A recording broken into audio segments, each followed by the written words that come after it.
And now, to introduce our keynote speaker, please welcome Vice President, Industry Relations and Communications for PepsiCo Food Service, Doug Allison.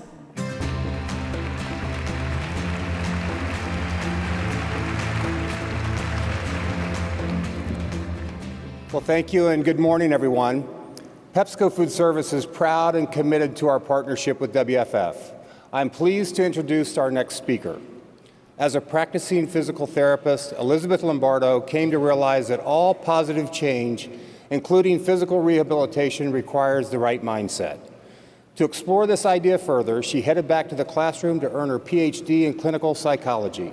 Today, she draws on the latest scientific research to help people create the mindset that makes happiness possible. In fact, she teaches that happiness is a learned skill and that we can get better with practice. She has a best-selling book, Better Than Perfect, provides strategies to help you manage your inner critic and create a life you want. Please enjoy this video introduction of clinical psychologist and author Elizabeth Lombardo. Clinical psychologist Elizabeth Lombardo has written Better Than Perfect. Hey, how are you? So nice to see you again. Good to be back. Thank you to Dr. Lombardo. Elizabeth Lombardo. Elizabeth Lombardo.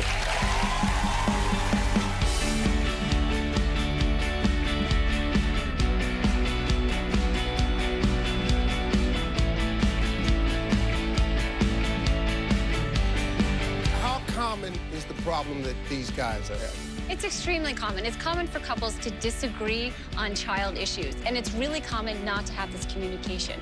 And you're being offered food that you know you don't want to eat. I think it's important to do two things. Respect the host and respect yourself. Take a little time for yourself.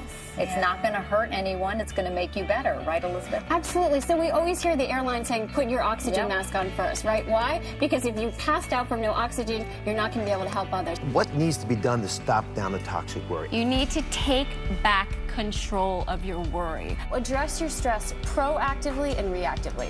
Proactively, every single day, include something in your regimen to reduce your stress. And then reactively, when you notice it going up, take steps to reduce it too. And why is calm the new happy?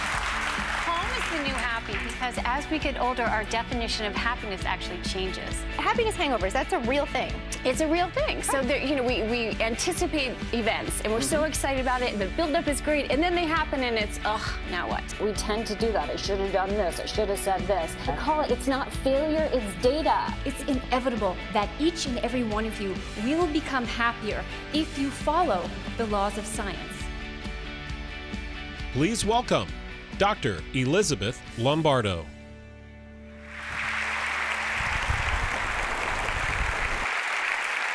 Holy calamatoli! Okay, Elizabeth, do not mess this up. This is WFF, your big chance to help 3,000 leaders in food service. You cannot screw this up, Dr. E. This is a huge deal. There's so many incredible people here. Candy Chang with her Before I Die program? How cool is that? Ana Maria Chavez, the CEO of Girl Scouts. And you're stressed out about being cookie mom for 2 troops? Pathetic. Oh, then there's Ariana Huffington tomorrow. I love her. She's always so beautifully put together. Maybe I should have worn something different. I feel a little bloated. I should not have eaten those pastries for breakfast. Ugh. I wonder what they'll be serving for lunch. Seriously, Elizabeth, you just ate. Focus, Elizabeth, focus. Do not screw this up. Is this mic on? That inner voice, that inner critic. Here's the secret. We all have one. Yeah, I don't care if you're a CEO or in an entry-level position. We all have an inner voice that sometimes says, you are not good enough. Who do you think you are? You are in way over your head. And it's that inner voice that either creates or destroys leadership, effective leadership. Because here's the thing, what you say to yourself has an impact on every single interaction you have in the world. So if you're so busy, focused on criticizing yourself, you can't help but critique other people. If you're so focused on not wanting to fail, you're not going to put yourself out there and be the leader who you want to be. In order to truly make an impact, in order to truly live it, you need to address that inner voice.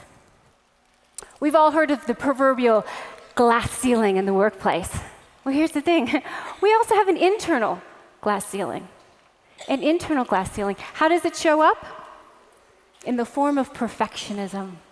Now, you may not associate yourself with being a perfectionist, but here's the thing. It's so much more than having a neat junk drawer. Perfectionism, the way I define it, is all or nothing mentality. Something's either perfect or it's a failure. It's either right or everything else is wrong. It's either my way or wrong. Tell a perfectionist her project doesn't have to be perfect, and this is what she says. I know. And this is what she thinks. Yes, it does. And here's why. A perfectionist thinks in all or nothing terms. It's either perfect or it's a failure. And if it's a failure, then I'm a failure. And it's actually a fear of failure that perpetuates perfectionism. So let's look at how perfectionism might play a role in your leadership. Can you relate to any of these? You're giving a presentation. On stage, on the telephone, in person, and afterwards people come up and say, great job, great points. And all you can think about is the one little mistake you made. You flubbed over a word, your response wasn't as eloquent as you'd like it to be. I call this pressing on a bruise. It doesn't feel good, and it doesn't help with healing. Or maybe for you, you're emailing your boss or your boss's boss, and it takes you 22 minutes to craft an email that should take 15 seconds. Or maybe for you, that fear of failure is holding you back from going for the next job position. Research shows that women wait until they meet 100% of the criteria before they go for a job. 100%. Such a great example of perfectionism. You know what men wait for? 60%. 60%.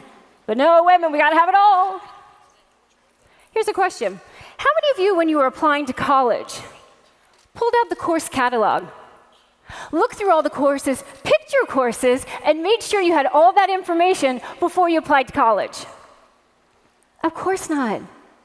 You go to college to learn, to grow, to stretch into something new. Well, guess what? You go into your next job to learn, to grow, to stretch into something new. You know, I've coached leaders in food service for over 20 years, and I can tell you that the way to really make an impact is not to be perfect. It's to be better than perfect. Hashtag better than perfect. Now, today I'm going to be saying hashtag better than perfect a fair amount, so I'd love your help on this.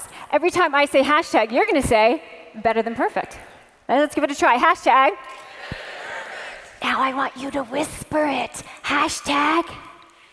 Oh, you're good. Now I want you to say it like you want the world to hear it. Hashtag. Excellent, excellent. So what's better than perfect? Well, when my most recent book, Better Than Perfect, 7 Strategies to Crush Your Inner Critic and Create a Life You Love, first came out, I was on the Today Show, and Kathy Lee Gifford looks at me and she says, better than perfect? Better than perfect? I spent my whole life trying to be perfect, and now I've got to be better than perfect? But the beauty is being better than perfect is actually less stress than perfectionism. Because being better than perfect means you take all the good of perfectionism in terms of stretching yourself and going for the A+. We're not going for a C- here. We're going for the A+, getting the most out of you and your team. But at the same time, without that inner critic taking over. And what I'd like to do today is share with you 3 specific strategies how you can be hashtag. All right. Those 3 strategies are the question to ask during tough times, how to get your essential fuel, and the key foundation most leaders are missing. And I have a gift for you. I've created a resource guide with all the key points. So you don't have to worry about taking notes. You can just sit back and relax. And before we finish today, I'll let you know how you can get that resource guide if that's of interest to you.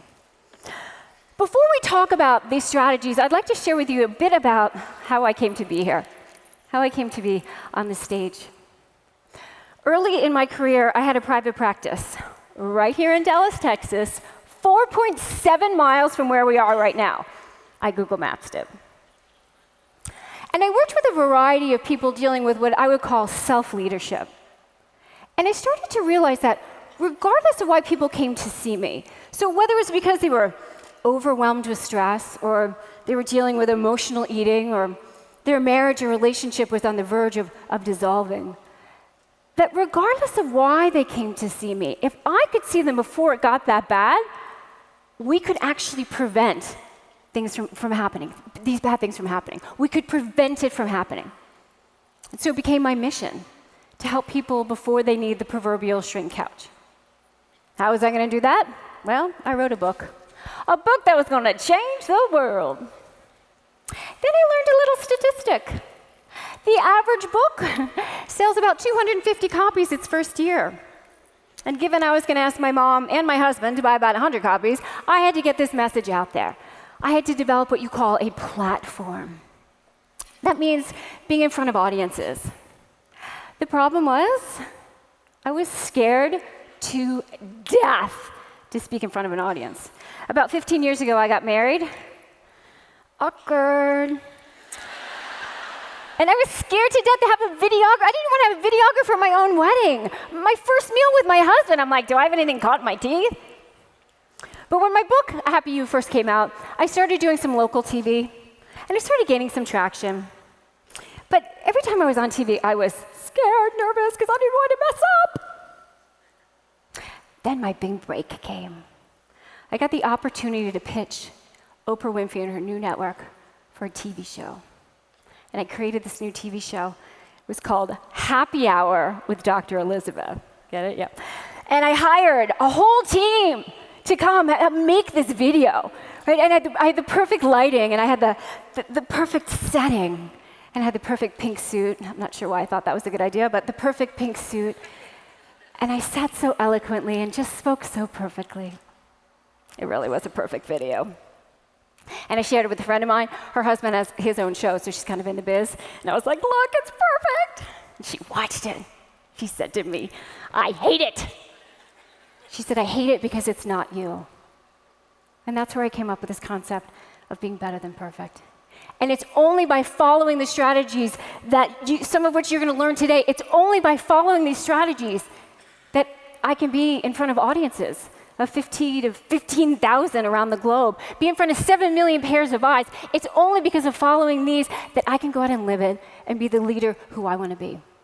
So let's look at how you can be the leader you truly want to be.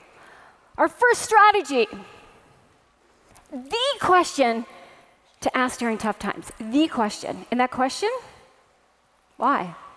This is not a question just for 2 and 3-year-olds. Okay? Why? As leaders, you know this, things don't always go the way you planned, right? You don't get the customer's business who you pitched, or maybe a consumer has a negative experience in your restaurant, or maybe a team member isn't working up to par. Okay. A lot of times we'll say, I failed, they're failing, but it's not failure, it's data. Think about that. It's not failure, it's data. That means that you can use that information to learn from it. How many of you remember the game Operation? Right? So the goal is to take out a bone, and what happens if you hit the side? Right? So let's say you're playing Operation, and you pull out the funny bone, and suddenly, How likely are you to say this? Oh, I'm horrible at this game. I'm horrible at all games. I'm a failure. Of course not. You'd say, I wonder why it buzzed. Oh, I went too far to the right. Next time I'll go to the left. Not that big of a deal. As Malcolm Forbes said, failure is success if we learn from it. So when you don't get the customer's business that you pitched, ask why. And because you're a loser is not the right answer. But why? Like, what went into it? What can you learn from it so that next time things are different? When a consumer has a negative experience at your restaurant, ask why.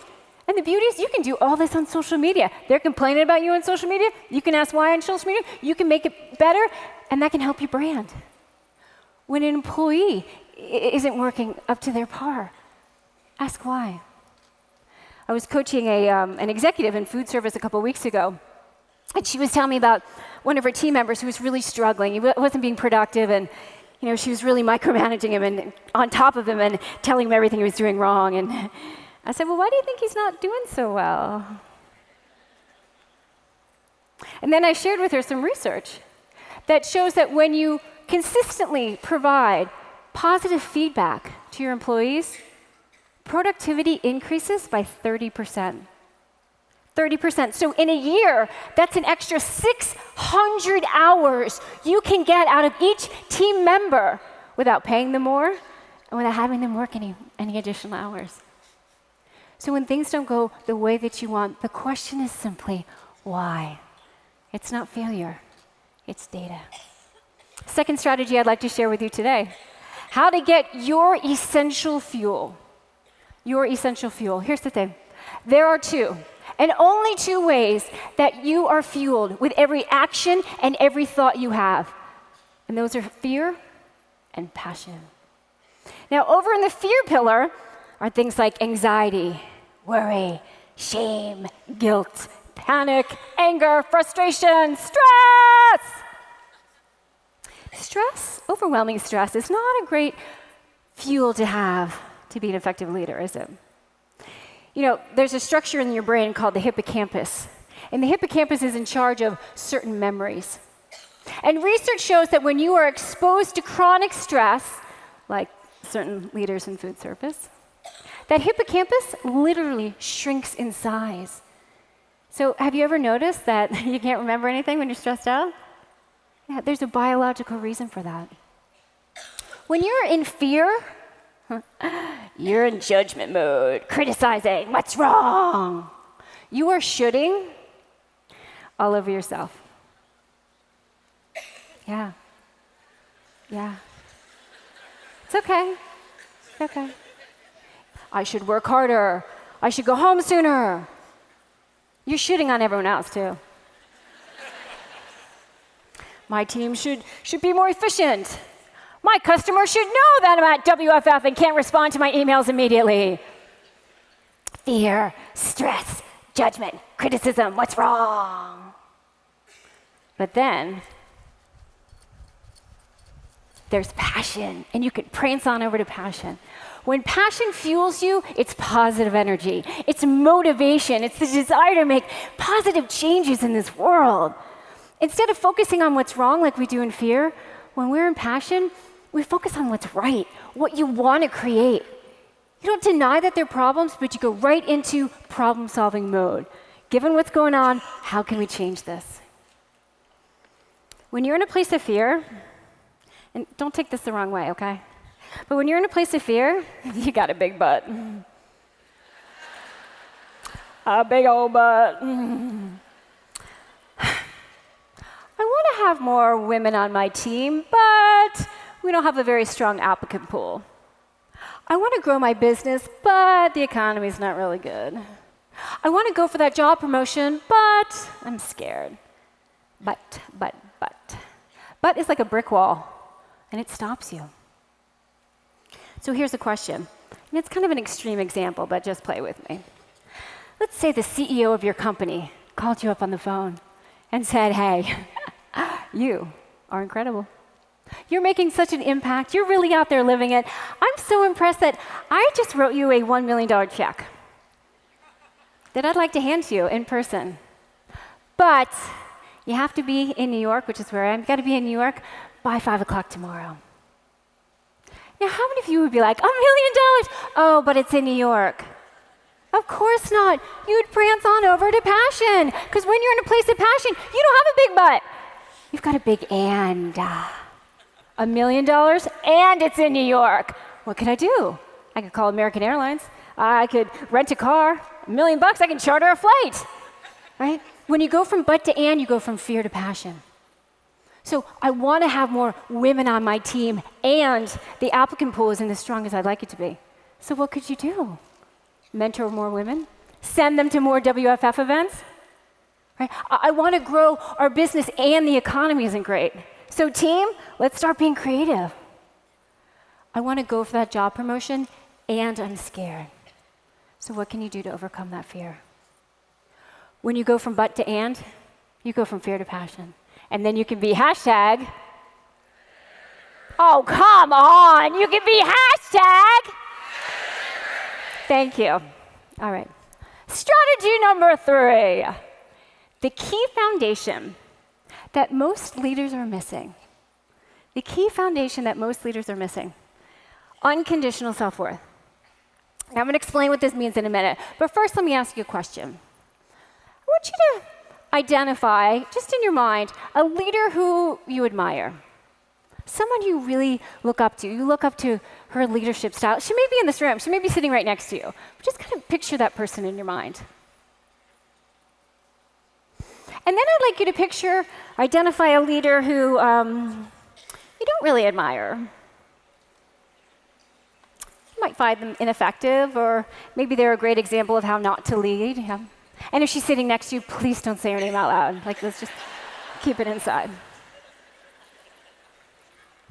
Now, I suspect that the key difference between these two is unconditional self-worth, or its opposite, conditional self-worth.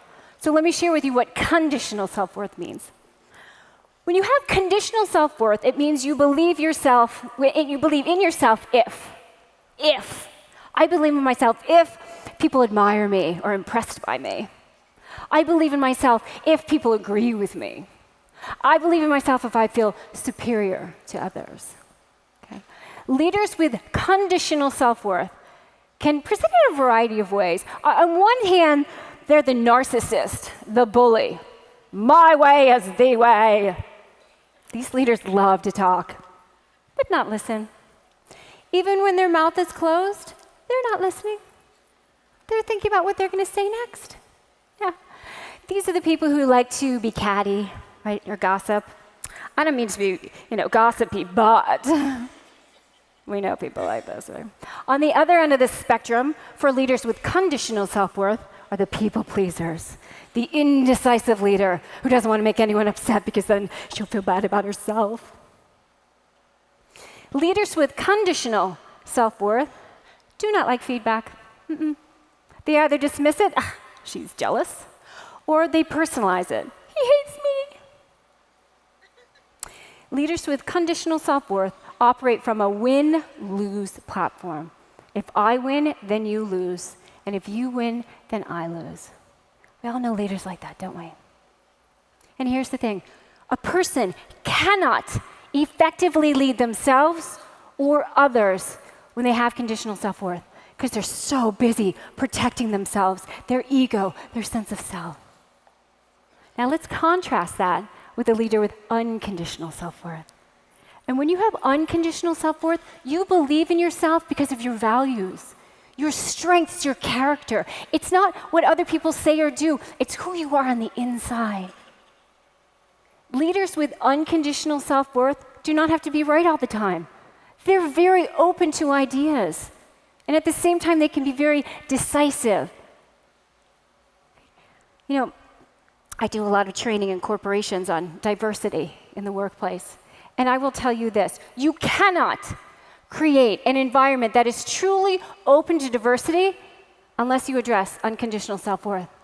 Because otherwise, people are so threatened by differences. Leaders with unconditional self-worth love feedback because they know they can just keep getting better and better. When you have unconditional self-worth, you operate from a win-win position. So instead of, there's only one place for a female leader here, you understand the concept of rising tides lift all ships. And when you help someone else, it only helps you too. When you have unconditional self-worth, you give yourself permission and your team permission to take calculated risks.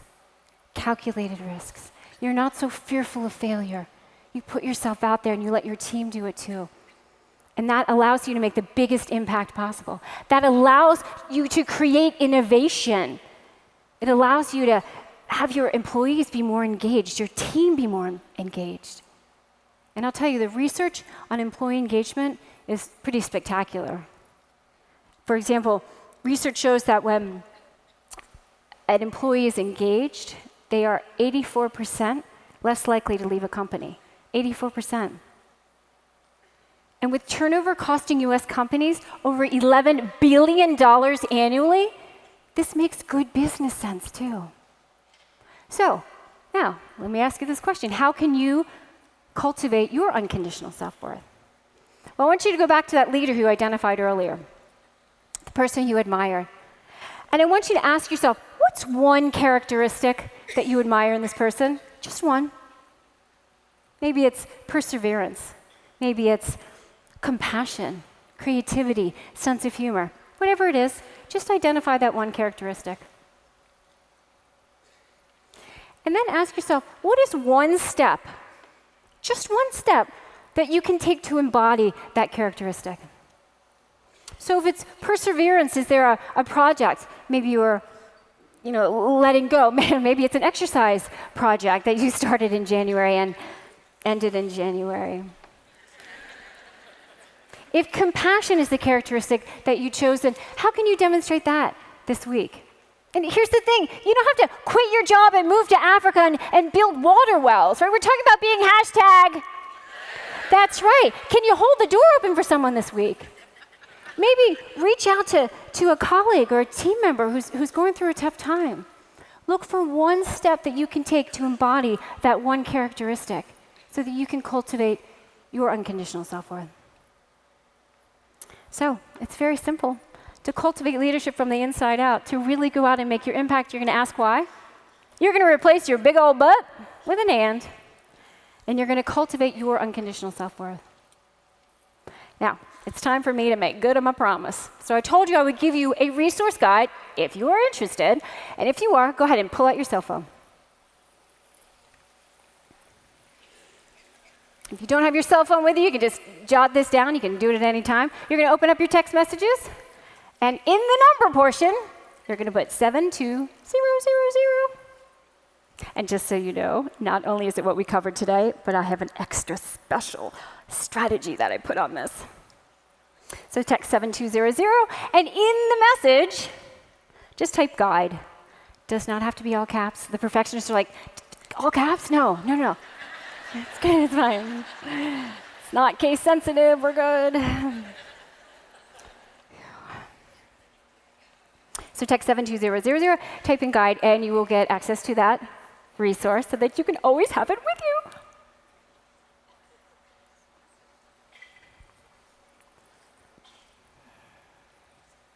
So as we finish up today, I'd like to share with you one of my favorite quotes. It's by Eleanor Roosevelt. And she said, "No one can make you feel inferior without your consent." No one can make you feel inferior without your consent. Well, guess what? No one can make you feel empowered without your consent either. This is your time. It's your time to crush your inner critic. It's your time to make an impact. It's your time to go out and live it. And remember, you are hashtag. Thank you so much.